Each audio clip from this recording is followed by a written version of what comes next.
From this to this. Na may bago na nga tayong tambayan ngayon dito sa rest house. Na may mauupuan na kayo mga bisita ko. Kasi ngayong araw nga mga guys, dumating na nga yung order ko mga furniture.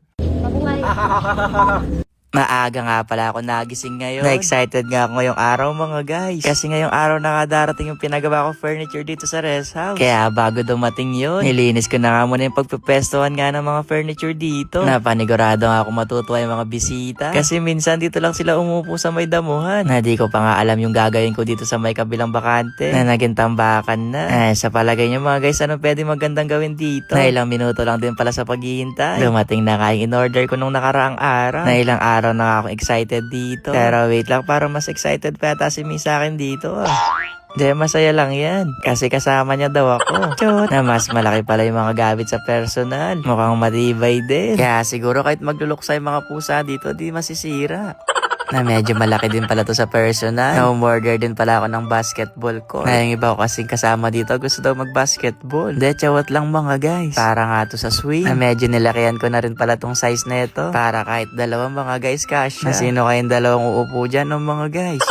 Na eto na pala yung nabili nating furniture. Na ano sa palagay nyo, okay ba yung pagkakadesign namin dito? Wala na kayo no choice dyan. Kasi hanrap na nga namin to. Na alam nyo mga guys, na medyo nagtagal din pala bago nga tayo maglagay ng furniture talaga dito sa labas ng rest house. Na yung inaalala ko lang din kasi baka mabasa, mapabayaan. Lalo ang ganda ng mga gamit, sayang. Pero yung maganda nga sa nabili ko, pwede naman siyang mabasa, mainitan. Pero syempre kapag wala nga ako dito sa rest house, baka balutan ko na lang to. Kasi baka dito nga tumamba yung mga ligaw na hayop. Na baka pagbalik ko, kulay black na nga yung mga unan.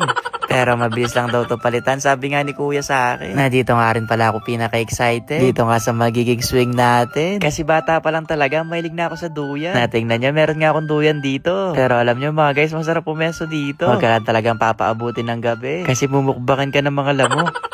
Na ang ganda na nga ng bago natin duyan, no? Sobrang lambot din ng mga unan. Nako, baka dito na ako makasiesta niyan ng hapon mga guys. Na mas lalo pa nga gumanda dito sa rest house. Dahil nga dito sa mga furniture. Na nabili ko pala to kay Tatay Fred Handicrafts Manufacturing. Na kung naghahanap ka nga ng pang outdoor na mga furniture ngayon, marami silang ino-offer. Doon, pwede kayo mag-message. Kaya pagkatapos nga ma-deliver ni kuya yung mga gamit, nagpirmahan nga lang kami dyan ng mga kailangang bayaran. Nakatunayan na na-deliver naman sa tamang tao yung mga furniture. Na baka daw kasi sa kapitbahay ma-deliver to, no mga guys. Chot! Na may bago na nga pala talaga tayong tambayan ngayon. O tara na, punta na kayo dito. May entrance fee, 20 pesos ha. Chot! Bago nga umalisin na kuya. Naganda ako na nga muna sila dito ng merienda. Na medyo malayo-layo pa kasi yung biyahe nila mga guys. At ilang minuto lang din. Eto, may dala-dala nga merienda yung dalawa. Nabibinyagin daw namin to. Na nakatulog na isa kong bisita dito. Na naamoy niya nga lang yung favorite niyang kape. Eto, nagising na siya. Kaya naman tara, kain tayo mga guys.